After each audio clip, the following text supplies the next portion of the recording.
നമസ്കാരം. അപ്പോൾ അങ്ങനെ ആര്യ ബഡായിയും സിബിനുമായിട്ടുള്ള ലൈവ് ഇപ്പൊ കഴിഞ്ഞതേ ഉള്ളൂ. ഞാൻ കംപ്ലീറ്റ് കണ്ടു, ഫുള്ളാ കണ്ടു. അതിൽ വളരെ വ്യക്തമായിട്ട് ആര്യ ബഡായി പറയുന്നുണ്ട് എന്താണ് ആക്ച്വലി സംഭവിച്ചത്. അതായത് ഈ എയർപോർട്ടിൽ ആക്ച്വലി സംഭവിച്ചത് എന്താണെന്നും അതിനെ എങ്ങനെ മാനിപ്പുലേറ്റ് ചെയ്ത് ഈ പറയുന്ന നമ്മുടെ ജാസ്മിന്റെ ഫാദർ എങ്ങനെ മാനിപ്പുലേറ്റ് ചെയ്തു എന്നുള്ളതിനെ കുറിച്ചൊക്കെ വളരെ വ്യക്തമായിട്ട് പറയുന്നുണ്ട്. അതിനോടൊപ്പം ദിയാസനയുടെ പങ്ക് അതിനെക്കുറിച്ചും സംസാരിക്കുന്നുണ്ട്. എന്താണ് ദിയാസനയ്ക്കും ഈ പറയുന്ന നമ്മുടെ ജാസ്മിനുമായിട്ടുള്ള പങ്ക് അതിനെക്കുറിച്ചും പറയുന്നു. എന്തായാലും ഞാൻ ആ ഒരു വീഡിയോ ഫുൾ വീഡിയോ, അതുപോലെ ഈ ബൊമ്മ അത് നിങ്ങൾ കൃത്യമായിട്ട് കാണാൻ ഞാൻ ഈ വീഡിയോ കൊടുക്കുന്നുണ്ട്. ആരുടെ ലൈവ് കംപ്ലീറ്റ് കൊടുക്കുന്നുണ്ട്. കണ്ട് മനസ്സിലാക്കുക എന്താണ് ആക്ച്വലി നടന്നത് എന്നുള്ളത്. അതായത് ഈ ടെഡി ബിയറിന്റെ കേസ്, ടെഡി ബിയർ എങ്ങനെയാണ് അകത്തെത്തി, ടെഡി ബിയർ എപ്പോഴാണ് ബിഗ് ബോസ് വീട്ടിനകത്ത് പോയത്. ഞാൻ ഇതിന് മുമ്പ് ഒരു വീഡിയോ കൃത്യമായിട്ട് പറഞ്ഞിട്ടുണ്ടായിരുന്നു എങ്ങനെയാണ് ടെഡി ബിയർ അവിടെ എത്തി എന്നുള്ളത്, അല്ലെ. എന്തുകൊണ്ടാണ് ഇവര് ഈ ടെഡി ബിയറും കൊണ്ട് അകത്ത് കയറിയത്, അഫ്സൽ പറഞ്ഞു വിട്ടിട്ടാണോ എന്നുള്ളതിനൊക്കെ വളരെ വളരെ ക്ലിയർ ആയിട്ട് ക്ലാരിറ്റിയോട് കൂടി ആര്യ ലൈവിൽ പറയുന്നുണ്ട്. ആ ലൈവ് എന്തായാലും നിങ്ങൾ കണ്ടു നോക്കും. ഞാൻ ഇതിന്റെ കൂട്ടത്തിൽ കൊടുത്തേക്കാം. എന്നിട്ട് നിങ്ങളുടെ അഭിപ്രായങ്ങൾ നിങ്ങൾ കമന്റ് ചെയ്യുക. അല്ലാതെ വെറുതെ കിടന്ന് ഓരോരുത്തർ പറയുന്ന കേട്ടുകൊണ്ട് നുണ പ്രചരണങ്ങളൊന്നും പോകരുത്. സംഭവം നടന്നത് കൃത്യമായിട്ട് ഇവിടെ ആര്യ പറയുന്നുണ്ട്. വോയിസ് നോട്ട് അത് കേട്ടു. നമ്മള് രാജ് ടോക്സ് എന്ന് പറഞ്ഞ ചേട്ടന്റെ യൂട്യൂബ് എനിക്കറിയില്ല. അപ്പൊ ഞാൻ കുറച്ച് ജനറസ് ആയിട്ട് ഫോളോ ചെയ്യുന്ന കുറച്ച് യൂട്യൂബേഴ്സിൽ ഒരാള് രാജ് ടോക്സ് ആണ്. അല്ല, he's nice. I mean, I'm not blaming Raj Talks. I'm blaming the guys who shared it. Exactly. അയച്ചു കൊടുക്കുന്നതിന്റെ അത് അങ്കിളിനെ കൊണ്ട് അങ്ങനെ പറയിച്ചിട്ട് ഇപ്പൊ രാജ് ടോക്സിന് അയച്ചു കൊടുക്കുമ്പോഴും അദ്ദേഹത്തിന് ഒരു ബ്രീഫിംഗ് പോയിട്ടുണ്ടാവുമല്ലോ. Exactly. ഫോർ ഷുവർ ഇങ്ങനെ ചെയ്യിപ്പിച്ച് ആണ് എന്നുള്ള രീതി. അപ്പൊ പുള്ളി അദ്ദേഹം അത് വീഡിയോ ആക്കി. അല്ലെ നമ്മൾ അദ്ദേഹത്തെ കുറ്റം പറയുന്നതല്ല. അദ്ദേഹത്തിന് കിട്ടിയ ഇൻഫർമേഷൻ അദ്ദേഹം ചാനലിലൂടെ ജനത്തെ അറിയിച്ചു. അല്ലാതെ പുള്ളിയും കുറ്റം പറയുന്നതല്ല. ഞാനും സിബിനും ജാഫർ അങ്കിളിനെയും ജാസ്മിന്റെ ഉമ്മച്ചീനെയും മീറ്റ് ചെയ്തതുമായി ബന്ധപ്പെട്ട് കുറേ അധികം വെറൈറ്റി കഥകൾ യൂട്യൂബിൽ കടന്ന് കറങ്ങുന്നുണ്ട്. അതിന്റെ കൂടെ ജാഫർ അങ്കിളിന്റെ ഒരു വോയിസ് ക്ലിപ്പ് കടന്ന് കറങ്ങുന്നുണ്ട്.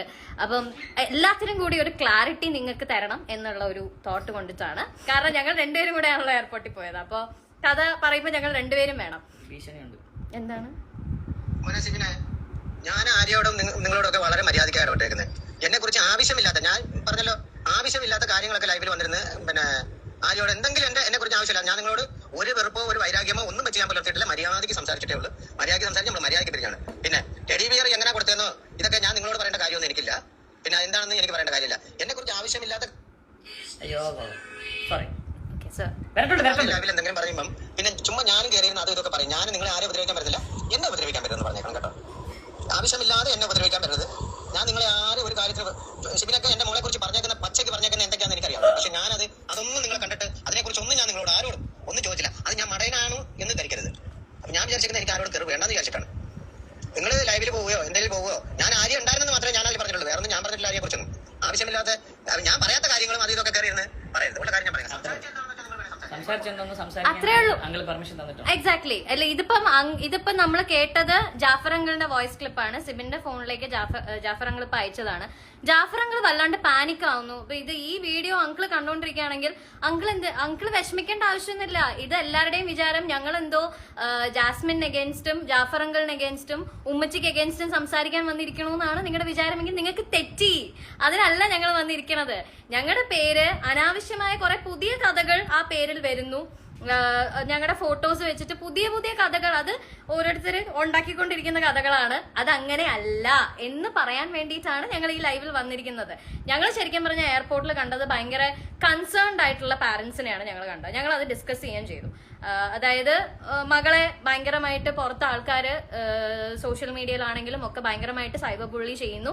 അതിനെ ഫൈറ്റ് ചെയ്ത് നിൽക്കുന്ന പാരന്റ്സിനെയാണ് ഞങ്ങൾ കണ്ടത്. ഞങ്ങൾ അത് അവരോട് സംസാരിക്കുകയും ചെയ്തു. അങ്ങനെ തന്നെ അത് അക്സെപ്റ്റ് ചെയ്തു. ഞാൻ ജാഫർ അങ്കിളോട് പറഞ്ഞത്, അങ്കിൾ എന്തുണ്ടെങ്കിലും ഇപ്പൊ ഇത്രയും പ്രശ്നങ്ങളൊക്കെ നടന്നു, ബട്ട് വെളി വരുമ്പോ എന്താണ് ജാസ്മിൻ എന്തെങ്കിലും സൈബർ ബുള്ളിങ് ഫേസ് ചെയ്യേണ്ടി വന്നാലും നമ്മൾ ജാസ്മിന്റെ കൂടെ നിൽക്കും തന്നെയാണ്. മുന്നേ എന്നോട് എന്തൊക്കെ പറഞ്ഞിട്ടുണ്ടെന്നറിയോ? 3 വർഷം മുന്നേ ഉള്ള കാര്യങ്ങളൊക്കെ മുന്നേ എന്നോട് പറഞ്ഞിട്ടുണ്ട്. പക്ഷെ എല്ലാം ഒന്നും മുന്നേ പുറത്തു വിട്ടില്ല. അതെന്താന്ന് എനിക്കറിയില്ല. അപ്പം മുന്നേ ആ ചാറ്റ് ആ വിഷയങ്ങളൊന്നും ഞാൻ പുറത്ത് പറയില്ല എന്ന് ഞാൻ മുന്നോട് പറഞ്ഞില്ല. ഇതൊന്നും എന്റെ കാര്യമല്ല, ഗെയിമിലുള്ള കാര്യങ്ങളാണ് ഞാൻ പറയാം. അല്ലാതെ ടൈം ഉണ്ടായിരുന്നു. ഞങ്ങള് ഫ്ലൈറ്റിന് കുറെ മുന്നേ ഞങ്ങൾ എയർപോർട്ടിലെത്തി.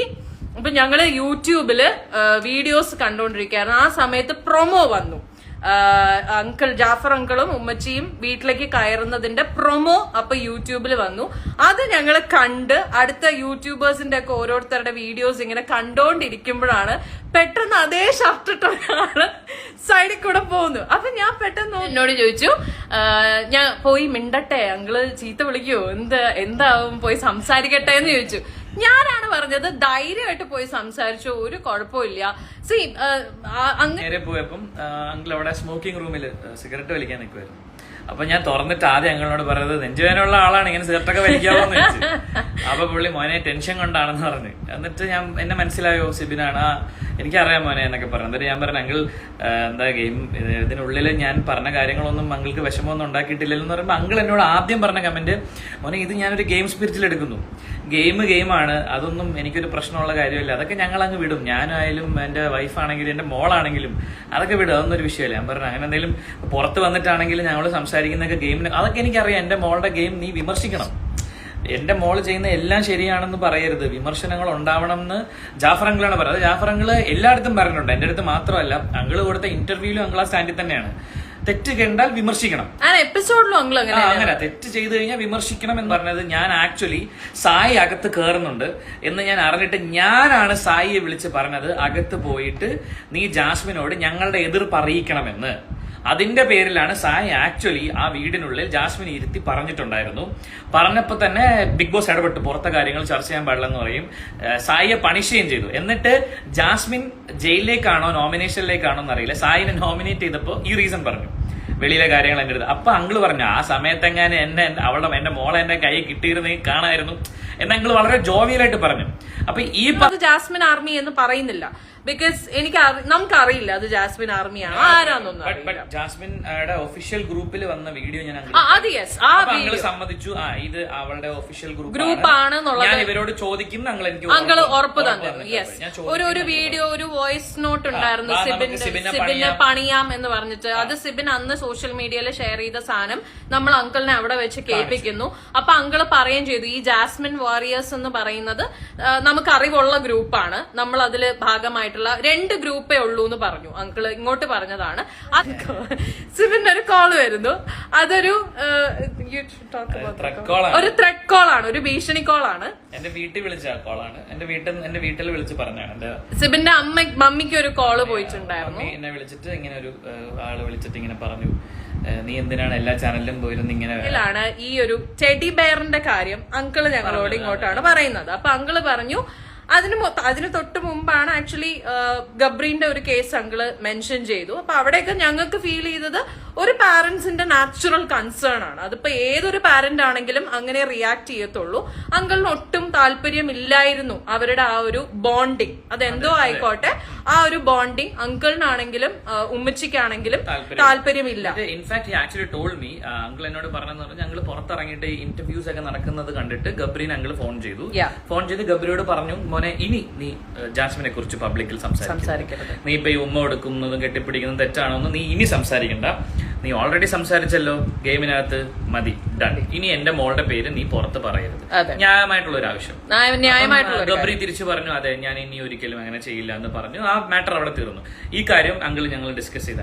അബൌട്ട് ദ ബൊമ്മ അങ്കിള് പറഞ്ഞു, ഈ ബൊമ്മ ആക്ച്വലി നേരത്തെ അവിടെ കൊടുത്തേക്കാണ്. ആരുടെ പേര് നമ്മൾ പറയില്ല കേട്ടോ, അയാള് ഗെയിമുമായിട്ട് യാതൊരു ബന്ധമല്ല, പേര് പറയുന്നില്ല. അദ്ദേഹം കൊടുത്തയച്ച ബൊമ്മ നേരത്തെ നമ്മൾ അവിടെ കൊടുത്തു, ഇവരകത്തേക്ക് വിട്ടില്ല, ഇവരകത്തേക്ക് കൊടുത്തില്ല. അതെന്തുകൊണ്ട് കൊടുക്കാത്തതെന്ന് അങ്കിൾക്ക് അറിയില്ലായിരുന്നു. അപ്പൊ അങ്കിൾ അവിടെ ചെന്നതിന് ശേഷം ഇതിന്റെ ക്രിയേറ്റീവ് ഡയറക്ടറിനെ കണ്ടു സംസാരിച്ചു. അയാളോട് പറഞ്ഞു എന്തുകൊണ്ട് ബൊമ്മ നിങ്ങൾ കൊടുത്തില്ല എന്ന് പറഞ്ഞപ്പോ അവരത് കൊടുക്കാൻ പറ്റില്ല എന്ന് പറഞ്ഞു. അപ്പം ഇതിന്റെ ഒരു കോർഡിനേറ്റർ ഉണ്ട്, അതായത് ഒരു ആർട്ടിസ്റ്റ് കോർഡിനേറ്റർ, പേരും പറയുന്നില്ല. ആർട്ടിസ്റ്റ് കോർഡിനേറ്ററിനുമായി ഇവർ അങ്കിള് ദേഷ്യപ്പെട്ടു എന്നാ പറഞ്ഞു ഞങ്ങളോട് ദേഷ്യപ്പെട്ടു. അങ്ങനെ ഞാൻ ആ ബൊമ്മ ഇല്ലാതെ അകത്തു കയറില്ല, ഇല്ലെങ്കിൽ ഇപ്പൊ എന്റെ മോളെ വിളിച്ചോണ്ട് ഞാൻ പുറത്തിറങ്ങി പോകും എന്നൊക്കെ പറഞ്ഞ അങ്കിള് പ്രശ്നമാണ്. റിട്ടേൺ ടിക്കറ്റ് എടുത്തോളാം പറഞ്ഞു. ആ ബൊമ്മ ഉള്ളിൽ കൊണ്ടുപോകാൻ സമ്മതിച്ചില്ല എന്നുണ്ടെങ്കിൽ അടുത്ത ഫ്ലൈറ്റ് പിടിച്ച് ഞങ്ങൾ തിരിച്ചു പോകും, ജാസ്മിന്റെ ഫാമിലി കയറുന്നില്ല, നിങ്ങൾ വേണമെങ്കിൽ അടുത്തത് ജാസ്മിനെ ഇറക്കി വിട്ടോ എന്ന് അങ്കിള് അവിടെ പറഞ്ഞു എന്ന് അങ്കിള് ഞങ്ങളോട് പറഞ്ഞു. അതിന്റെ പേരാണ്